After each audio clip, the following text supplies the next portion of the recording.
Yep, you saw me. There you go, guys. That's a fish. There you go, guys. That's unreal! Oh, this is such an awesome looking fish. Oh, yeah! Alright, guys, check that out. What's up, everyone? Scott the TroutHammer here, and we're back with another Real Talk. Now, in this one, we got something that sort of slipped under the radar of news in Oregon that I want to talk about. I think it's really big news. Well, you'll see when we talk about it here in this video. But before we get into it, I want to say a couple things. Number one, I want to say, obviously, congratulations to NachoMan81, who won the last giveaway round. I finally got to meet him and hand him his giveaway prize. You know, he's another guy that lived in the area, so you know, I was able to personally meet him, personally give the lures to him. But also want to show you guys what the next giveaway prize is going to be. So longtime viewers probably recognize this thing. This is actually the tackle satchel that I used for the first probably like almost year of this channel.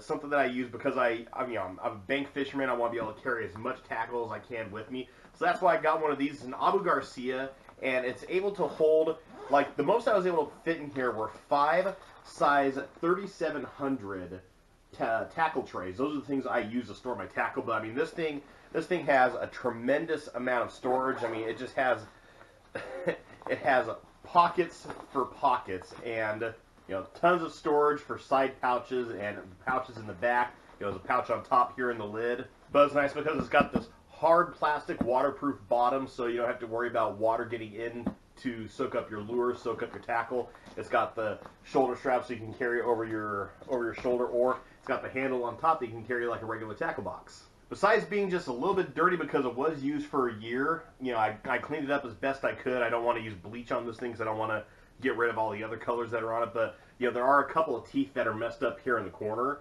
and I mean, it still zips up all the way. You just got to put the zippers there in the corner. Besides that, works just fine. So like I said, it fits 4. Most I was able to get in here were 5 size 3700 tackle trays. I'm actually going to buy 2 tackle trays of that size to include in this giveaway. Haven't got those yet because I gotta wait till payday to get those. Still a great thing to use to carry all your tackle with you, especially if you use a lot of tackle like I do. Only reason I stopped using it was the amount of tackle I used was way more than this could carry, so I had to get that tackle backpack you guys see me have now.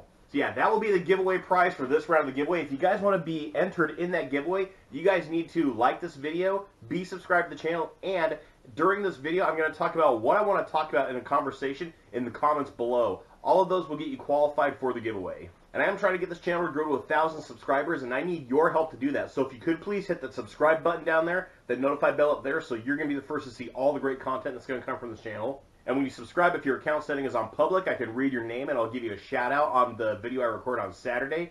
Also, it'll get you qualified in the giveaway, so best button to press. So here's the news. This is the one that sort of slipped under the radar. I didn't hear a lot of people talking about this, and the news came down last Thursday, and the people I've been talking with about it, they hadn't heard this yet, so figured I should make a video to talk about it if you guys haven't heard the news either, and then also start a conversation about it. But it's really big news out of Oregon. It's been a problem that's been going on for a long time. You guys have heard me talk about, you know, little bits of this here in other videos, but it's the sea lion problem at the falls, the Willamette Falls in Oregon City. And the news is Oregon officials, that being the ODFW, and I'm pretty sure also the sheriffs that patrol the river, have been given the go-ahead by the federal government to trap and euthanize the California sea lions that are congregating there, concentrating there, and eating the salmon and steelhead population that comes up through the Willamette River Basin.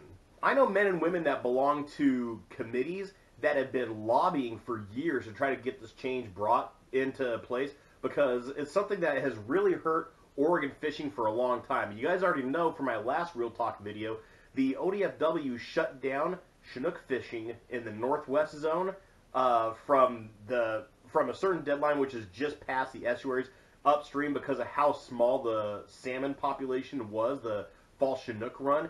And this is something that has been damaging the fall and summer, or the fall and spring Chinook runs, the winter coho runs, the winter and salmon steelhead runs coming through Oregon through the Willamette River, so this is really a big deal. So a little backstory on this real quick, and the reason why this became an issue in the first place, obviously nature is smart. Nature knows where the food is, and they've congregated to the area.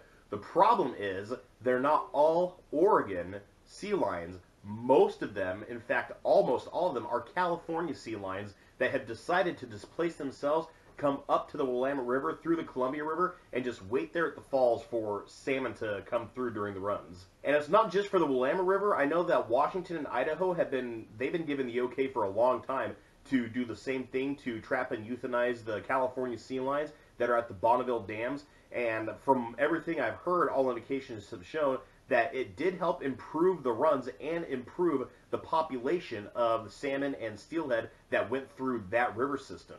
So the Willamette River, there's the falls in Oregon City, and it's the Oregon Falls right there.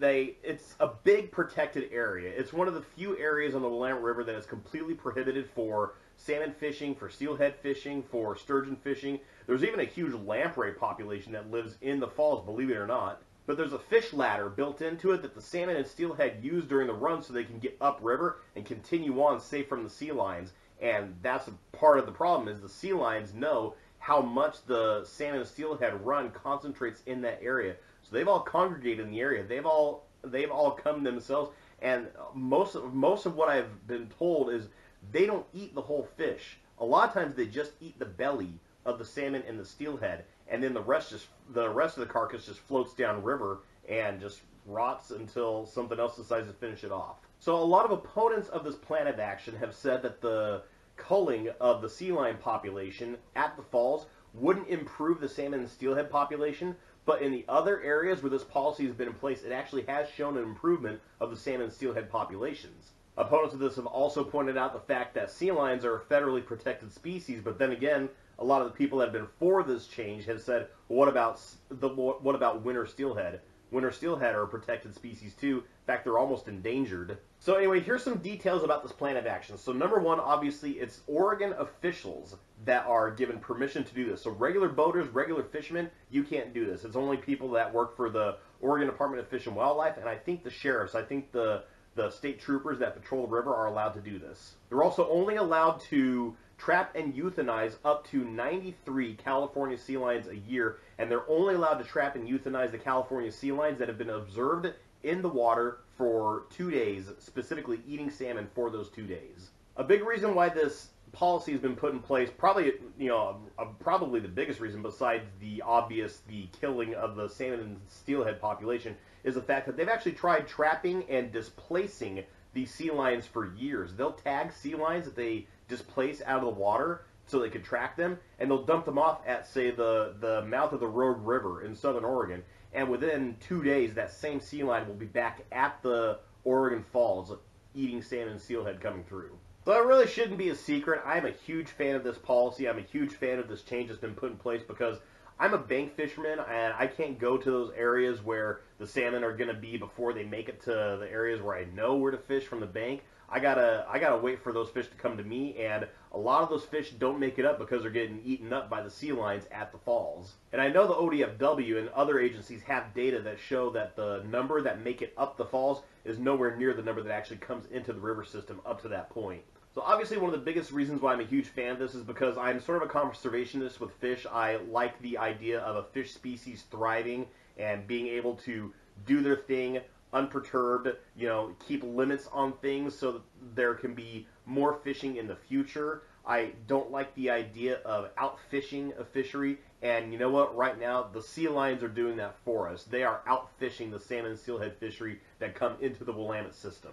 That's why I was in agreement with the ODFW closing down Chinook fishing on the coastal rivers. It was because the run was small. I didn't want this part of the population to be completely fished out and then no fishing years from now. So now if we could just do something about the gill netters, that would be another great step in the right direction. Now I know a lot of people are going to be like, oh, the sea lions are so cute, and yes, I think sea lions are freaking adorable. I'm a huge fan of sea life. One of my favorite animals is the otter. But I can tell you this, if otters were capable of doing the damage to the salmon and steelhead population that the sea lions are doing right now at the falls, I'd be all for the same policy put in place on them. So yes, I am a huge fan of this idea, and I do hope that it does help improve the salmon and steelhead population going forward. I think this is a step in the right direction. I think that they're making the right choice with this, because it's been obvious that trapping, and it's been obvious that displacing the sea lions hasn't worked. It's been obvious that trying to deter them to other areas hasn't worked. So yes, it's come to this. It's come to elimination.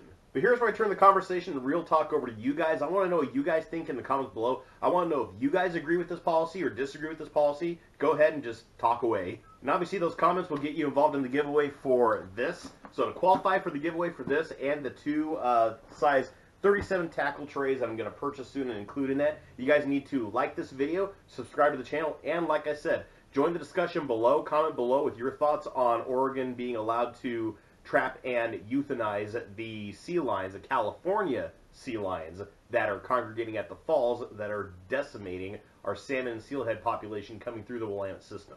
And again, I'm trying to get this channel to grow to 1,000 subscribers, and I need your help to do that. We could still hit 1,000 by the end of the year because we're racing through the 700s, but like I said, I need your help to do that. So if you could please hit that subscribe button down there, that notify bell up there, so you're going to be the first to see all the great content that's going to come from this channel. Subscribing will give you shout-outs, will get you entered in giveaways, so best button to press. And I'm still working on the video that's going to be like a credit scroll at the end of my videos to honor the people who have signed up on my Patreon and pledged to the channel, to have them have their names in every single video. Still working on that. I'll get that added on as soon as I get that finished. But other than that, thank you guys so much for watching. Thank you for joining me for another Real Talk. And as always, tips up, tight line, and have fun fishing.